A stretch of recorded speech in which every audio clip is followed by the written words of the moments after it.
आपको ये है ना कि पीजीबीपी में से कम 15 नंबर का चैप्टर आएगा और उसमें से भी 6 नंबर का कौन सा क्वेश्चन है जो आएगा ही आएगा, so that will be related to section 32 depreciation. तो इसको बहुत अच्छे से समझेंगे, ठीक है। डेप्रिसिएशन क्या होता है स्टूडेंट्स? डेप्रिसिएशन का मतलब होता है वियर एंड टीयर एक्सपेंडिचर, यानी अगर कोई भी असेट आप यूज कर रहे हो तो यूज करते टाइम उसकी वैल्यू डिमिनिश जरूर होती है, जितनी जितनी वैल्यू घटती चली जाती है वो होता है उसका डेप्रीसिएशन, ठीक है। हमारे पास सिर्फ और सिर्फ एक असेट ऐसी होती है जो कभी डेप्रिशिएट नहीं होती, yes it will never be depreciated, वो है लैंड। लैंड के लिए कभी भी डेप्रीसिएशन का वर्ड यूज नहीं होता, याद रखना हमेशा, कभी भी लैंड डेप्रिशिएट नहीं होगी। अब बात आती है कि अगर हमें और असेट्स पे डेप्रिसिएशन क्लेम करना है तो वो कौन सी 2 कंडीशन है जो कि सेटिस्फाई होनी चाहिए? पहली कंडीशन, वो असेट बिजनेस या प्रोफेशन के लिए यूज होनी चाहिए, चाहे उसका एक्टिव यूज हो चाहे पैसिव यूज हो। एक्टिव यूज, पैसिव यूज, ये क्या है स्टूडेंट्स? एक्टिव यूज का मतलब है कि आपने मान लो कोई फर्नीचर लिया, वो डेली यूज आपका यूज हो रहा है, आप उस पर बैठ रहे हो, आपका स्टाफ बैठ रहा है, वो एक्टिवली यूज हो रहा है। पैसिव यूज का मतलब होता है, मान लो आपने फायर एक्सटिंग्विशर ले लिया, ठीक है। अब अगर असेसी ने फायर एक्सटिंग्विशर लिया है तो वो तो यही चाहेगा फॉर्चुनेटली कि वो कभी यूज ही ना हो, क्योंकि फायर लगेगी तो उसको यूज करना पड़ेगा, वो यूज ना हो, तो स्टिल वो यूज नहीं हो रहा, बट हम उसको मानेंगे कि ये इसका पैसिव यूज है, ठीक है। या फिर अगर उसने कभी यूज कर भी लिया तो भी पैसिव यूज है, बार बार यूज होने वाली चीज नहीं है, ठीक है। फिर आता है और असेसी उस प्रॉपर्टी का ऑनर होना चाहिए, चाहे वो फुली ऑनर हो चाहे वो को ऑन प्रॉपर्टी हो। को ऑन मतलब जहां पर 2 या 2 से ज्यादा ऑनर्स होते हैं, लेकिन हाँ उस प्रॉपर्टी का कुछ पार्ट का ऑनर वो जरूर होना चाहिए, तभी वो डेप्रिसिएशन क्लेम कर पाएगा। ये है इसकी 2 कंडीशन। अब मैंने आपको कुछ आगे इसमें नोट्स लिखवाए हैं, वो देखते हैं। देखो, डेप्रिसिएशन तब अलाउड होता है अगर असेसी बेनिफिशियल ऑनर है। अब ये क्या है स्टूडेंट्स? कई बार क्या होता है कुछ केसेस में ना कि ऑनर 2 टाइप के होते हैं, एक होता है लीगल ऑनर, एक होता है बेनिफिशियल ऑनर। अभी बात करते हैं कैसे।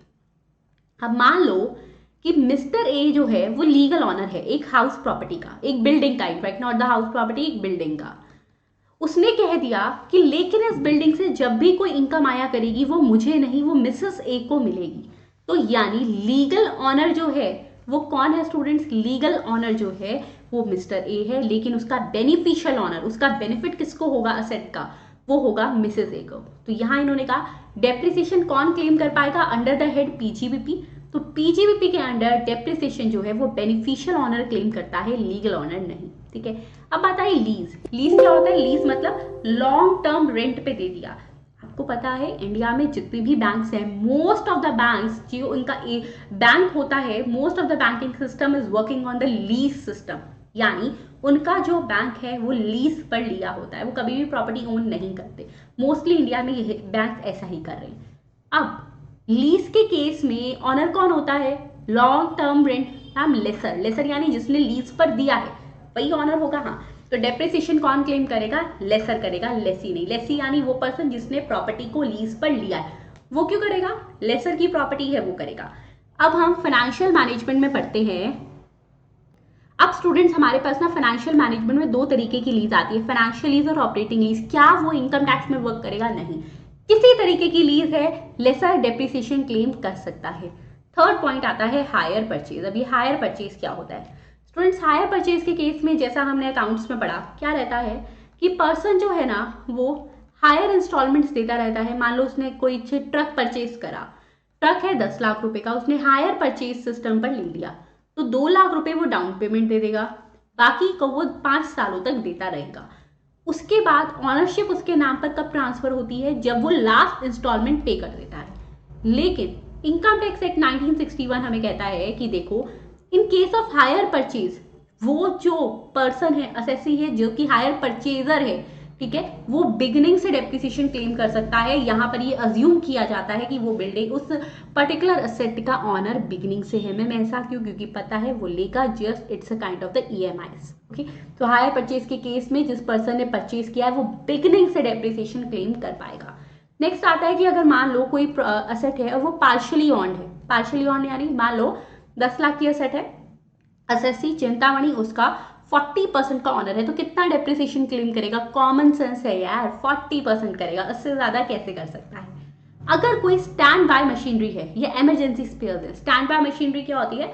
जो यूज नहीं करी जाती, हाँ बस उन्होंने रख ली कि इन the case of emergency they will use it.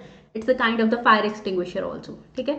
या कुछ इमरजेंसी स्पेयर्स रख लिए कि भाई अगर ये नहीं चला तो हम इसको, जैसे स्टपनी वाला होती है, ठीक है, उसके केस में डेप्रिसिएशन के लिए ना ये बोला जाता है कि डेप्रिसिएशन तब क्लेम कर पाओगे when an asset is put to use. हाँ, अभी आगे मैंने लिखा भी है ये, that when an asset is put to use, यानी जब ये नहीं है आपने लेकर अलमीरा में लॉक कर दिया, नहीं, जब आप उसको यूज कर रहे हो ना, यूज करना आपने एक बार भी स्टार्ट कर दिया, फिर चाहे 10 साल मत करना, एक बार भी स्टार्ट कर दिया, when it is put to use, उसको यूज करने के लिए कर लिया आगे उन्होंने, तो डेप्रिसिएशन क्लेम होना स्टार्ट होता है। लेकिन अब क्या कहें, वो फायर एक्सटिंग्विशर यूज कर लो क्या? नहीं ना। So even in the case of standby machinery and emergency spare, अगर वो रेडी टू यूज है, कभी भी यूज किया जा सकता है, and in fact it is not put to use, तो भी डेप्रिसिएशन क्लेम हो पाएगा।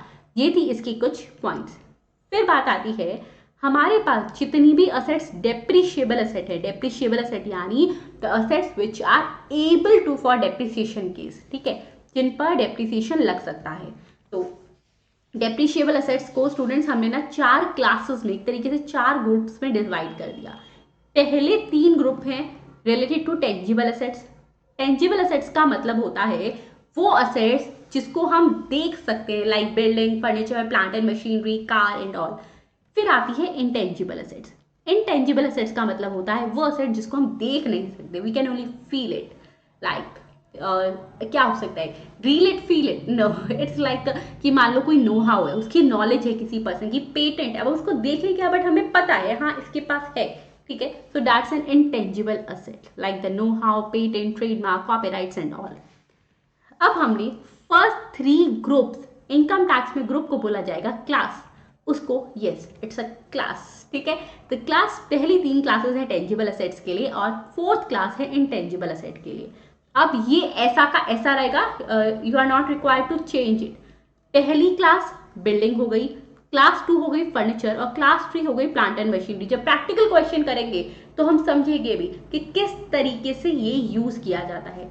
तो इट मीन्स 3 क्लासेस बना दी टेंजिबल असेट्स में और एक में बना दी इंटेंजिबल में। एक आ गई building, furniture, plant and machinery, 4th आ गई इंटेंजिबल असेट की। अब स्टूडेंट्स इन दिस केस अब बात आती है रेट्स ऑफ डेप्रिसिएशन की, ठीक है। क्लासेस समझ आ गई डेप्रिसिएशन की, प्रैक्टिकल क्वेश्चन में क्लास ऑफ डेप्रिसिएशन हमें यूज आएगा। अब डेप्रिसिएशन रेट कौन सा लेना है? अरे मैम पेपर में लिख कर देगा, वो WDV है या SLM यूज नहीं, वो अकाउंट्स की बात थी, ये इनकम टैक्स है। इनकम टैक्स में अगर मैं आपको बोलूं तो हर पर्सन यही जाएगा ना, मैं ज़्यादा से ज़्यादा डेप्रिसिएशन क्लेम कर लूँ, क्यों? क्योंकि जितना ज़्यादा एक्सपेंडिचर होगा उतनी इनकम कम होगी और उतने पे ही कम टैक्स देना पड़ेगा। इसीलिए डेप्रिसिएशन रेट जो है वो सेक्शन 32 में मेंशन कर दिए कि जो हम डेप्रिसिएशन रेट बोल रहे हैं ना दोस्तों, आप वही ले सकते हो। उसके अलावा अपनी मर्जी से डेप्रिसिएशन रेट लिया तो वो वर्क नहीं करेगा। क्लियर? यस। तो पहली मैं बात कर रही हूँ बिल्डिंग की। देखो, बिल्डिंग को 3 पार्ट्स में डिवाइड कर दिया। एक है रेजिडेंशियल बिल्डिंग, मैम रेट्स याद करने, यस मैं अभी क्लास में करवाऊंगी भी। Residential building, general building and temporary structure. एक बात बताओ, आप नॉर्मली जिस जगह रह रहे हो उसका ज़्यादा ख्याल रखते हो या फिर कोई और बिल्डिंग है उसका? मैम जिस जगह रह रहे हैं, क्योंकि अगर हम रह रहे हैं ना तो हम आसपास का सारा ध्यान रखेंगे कि बढ़िया से साफ सफाई वाला हो, ठीक है, कुछ क्रैक्स वगैरह ना हो। इसीलिए बोला बिल्डिंग में अगर वो रेजिडेंशियल बिल्डिंग है, वहां रहा जा रहा है, तो उस पर डेप्रिसिएशन रेट है 5%, क्योंकि उसका इतना वियर एंड टीयर लॉस नहीं होगा। But if it is a general building तो 10% का डेप्रिसिएशन है। 70,000 की बिल्डिंग है तो 7,000 का डेप्रिसिएशन है। फिर आता है टेम्पररी स्ट्रक्चर। टेम्पररी स्ट्रक्चर का मतलब होता है जो कि कच्चे मकान होते हैं, यानी कि जो पक्के ईंट सीमेंट से नहीं बने होते। It's a kind of wooden structures जो लकड़ी से बने हैं, ठीक है। उनके केस में तो स्टूडेंट देखो, अगर हवा वरा आई, तेज बारिश आ गई ना तो भी बहुत नुकसान होगा। तो उनको कहा टेम्पररी जो स्ट्रक्चर्स हैं वो 40% के रेट से पर एनम डेप्रिशिएट होते हैं। तो जल्दी से जरा बिल्डिंग के रेट्स को याद करते हैं दोबारा से। बिल्डिंग में मैंने 3 कैटेगरीज पढ़ाई, residential, general, temporary structure. Residential कोई ज़्यादा यूज नहीं, मतलब वो ज़्यादा उसको खराब नहीं करेंगे, 5%। जनरल 10%, और अगर टेम्पररी स्ट्रक्चर है तो 40%, ठीक है, क्योंकि बहुत ज़्यादा लॉस होगा तेज बारिश भी आ गई तो। अब है furniture and fittings. Furniture and fittings का रेट सिर्फ एक है, यानी क्लास 2 का रेट सिर्फ एक है, दैट इज 10%। किसी भी तरीके का फर्नीचर या फिटिंग होगी तो उस पर रेट लगता है 10%। Okay, yes.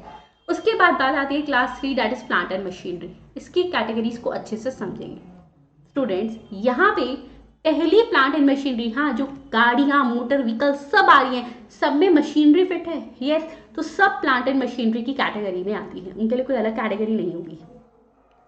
अब इन्होंने कहा अगर कोई मोटर व्हीकल है और उस मोटर व्हीकल को आप यूज कर रहे हो in the business of running them on hire, in the business of running them on hire मतलब आप उनको हायर बेसिस पे रेंट पे देते हो कि चला लो, मतलब किसी और को रेंट पर देना कि आप चला लो। यार एक बात बोलूं आपको, क्या इसमें ना खर्चा बड़ा आता होगा, क्योंकि दूसरा इतना ध्यान नहीं रखता है ना। और अगर आप उसको रनिंग देम ऑन हायर दे भी रहे हो तो वो बहुत उस पर ज्यादा वियर एंड टीयर एक्सपेंडिचर आएगा, है ना। इसमें स्टूडेंट नॉर्मली जो डेप्रिसिएशन लगता है वो है 30%, लेकिन हमारे पास ना 23 अगस्त 2019 से 31 मार्च 2020 तक, अगर मैं बोलूँ तो in the case of the कोविड-19, ठीक है, ये बोला गया था कि चलो आपको और ज़्यादा डेप्रिसिएशन दे देते हैं जिससे कि लोगों को टैक्स इतना ना भरना पड़े। उस केस में बोला था कोई और मोटर व्हीकल्स अगर हैं, पहले इसकी बात करते चलो, उस केस में बोला नॉर्मल 30% का डेप्रिसिएशन दिया जाता है उन मोटर व्हीकल्स को which are running them on hire, लेकिन अगर 23 अगस्त 2019 से 31 मार्च 2020 के बीच की बात है, आपने तब एक्वायर किया और पुट टू यूज किया, तो उस पर डेप्रिसिएशन रेट रहता है 45%। ये सब इसका मतलब जिन्होंने तब मोटर व्हीकल परचेज कर ली थी, आज भी उस पर डेप्रिसिएशन रेट है 45%। Okay, yes. चलो अब बात आती है next, that is other motor vehicle. अच्छा मैम आज भी मतलब जब हम उस कैटेगरी का निकालेंगे तो 45 ये लगेगा। फिर बात आई अगर वो in the business of running them on hire use नहीं होती, that is the case of the other motor vehicles, तो स्टूडेंट्स नॉर्मल रेट 15% है।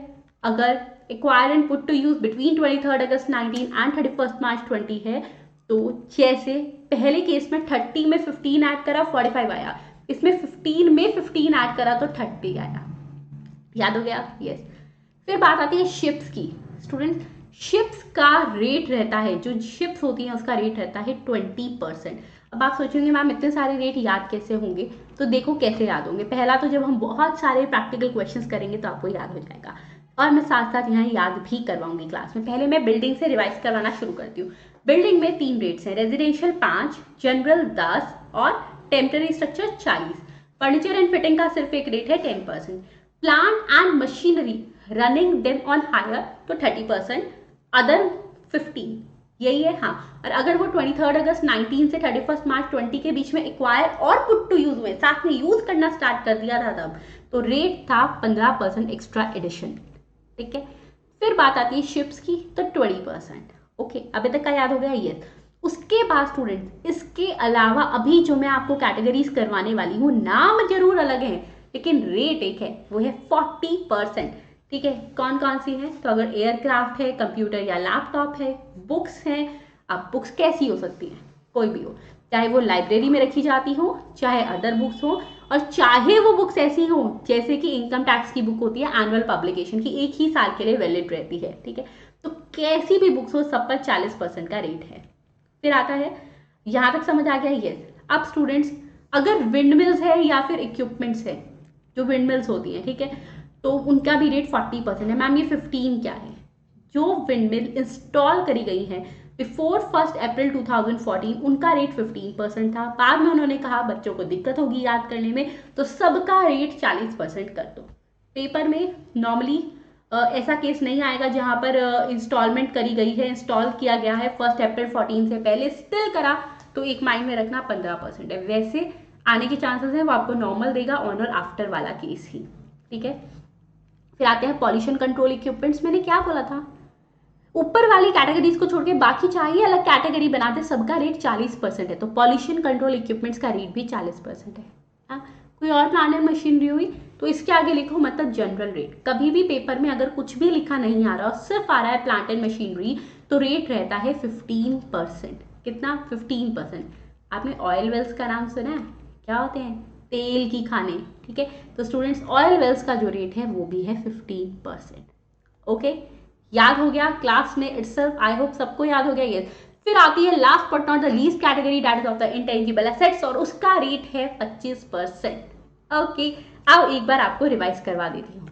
तो बिल्डिंग के केस में कितने रेट्स हैं? 3 रेट्स है। Residential 5%, general 10%, temporary structure 40%। Furniture and fitting का सिर्फ एक रेट है 10%।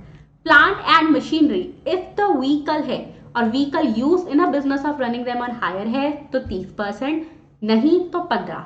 Acquired between 23 August 19 and 31 March 20 है तो 15 ऐड। शिप्स के केस में 20, बाकी सबके केस में 40%। फिर कौन सा रेट आता है हमारे पास? General rate of plant and machinery 15 और ऑयल वेल्स भी 15। इंटेंजिबल एसेट्स 25%, कैसी भी हो।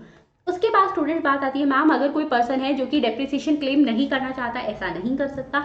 It is mandatory for all assessees to claim depreciation. काफी बार ये मल्टीपल चॉइस क्वेश्चन में पूछा जा चुका है, क्या ये मैंडेटरी है? So the answer is yes, it's mandatory. Okay, next आता है स्टूडेंट्स, अब कुछ हमारे पास ई पे एबीएक्स और मोबाइल फोन्स हैं। They are the kind of the computers but they are not the computers.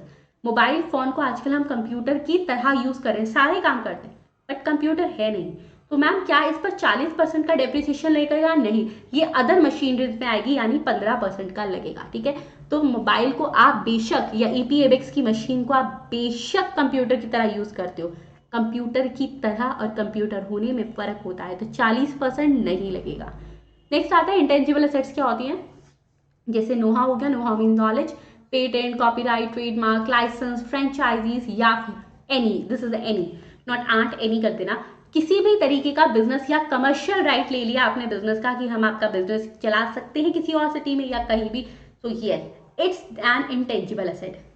लेकिन इनकम टैक्स में इस पर ये 25% का रूल एप्लीकेबल नहीं होगा, वो है goodwill, other than goodwill of business and profession. तो अगर बिजनेस की गुडविल है या प्रोफेशन की गुडविल है तो उस पर ये नहीं लगेगा। क्यों? क्योंकि ये माना जाता है बिजनेस और प्रोफेशन की गुडविल दोस्तों बढ़नी चाहिए, घटनी नहीं चाहिए। ठीक है, जितना काम करोगे उतनी गुडविल बढ़ती है। नेक्स्ट आता है कंप्यूटर पे जो है उस पर हमें 40% का रेट है। हाँ, कंप्यूटर एसेसरीज पर मतलब यूपीएस, प्रिंटर, स्कैनर, उस पर भी 40 है। ठीक है, सो depreciation rate for computer accessories is also 40%। अब बात आती है, नॉर्मली डेप्रिसिएशन तब अलाउ किया जाता है जब असेट पुट टू यूज होती है, not for the ready to use. मैंने पहले ही बोला, जब आप उसको यूज करना स्टार्ट कर दोगे ना, डेप्रिसिएशन उसी साल से मिलना शुरू हो जाएगा। उसके बाद चाहे 10 साल यूज ना करना, दिक्कत नहीं है, डेप्रिसिएशन मिलता रहेगा, बट एक बार पुट टू यूज होनी चाहिए। लेकिन अगर स्टैंड बाय इक्विपमेंट्स वगैरह हैं तो रेडी टू यूज भी चलता है। नेक्स्ट हमारे पास आता है प्लांट्स में और क्या क्या इंक्लूड होगा स्टूडेंट। अब कुछ भी है, मैंने आपको ऊपर सारी कैटेगरीज पढ़ा दी, व्हीकल्स, वो कोई अपैरेटस है, साइंटिफिक अपैरेटस, कुछ भी, हर कुछ प्लांट्स में इंक्लूड होगा। बट क्या इंक्लूड नहीं होगा? Life stock. देखो, बिल्डिंग और फर्नीचर एंड फिटिंग तो होगा ही नहीं, उसका अलग केस है। अगर कोई लाइफ स्टॉक है, लाइफ स्टॉक यानी एनिमल्स हो गए, ठीक है, और या फिर कोई टी बुशेस हैं, तो वो जो है student they are the living beings ना, तो वो प्लांट एंड मशीनरी में कैसे इंक्लूड कर सकते हो? They will not include in the case of plant and machinery. Okay, I hope सबको ये जो अभी हमने सेक्शन 32 पढ़ा ये बहुत अच्छे से समझ आ गया होगा। अगर आपने ये समझ लिया है तो आप ये सोच लेना डेप्रीसिएशन का क्वेश्चन अब आप इजीली सॉर्ट आउट कर पाओगे। ठीक है।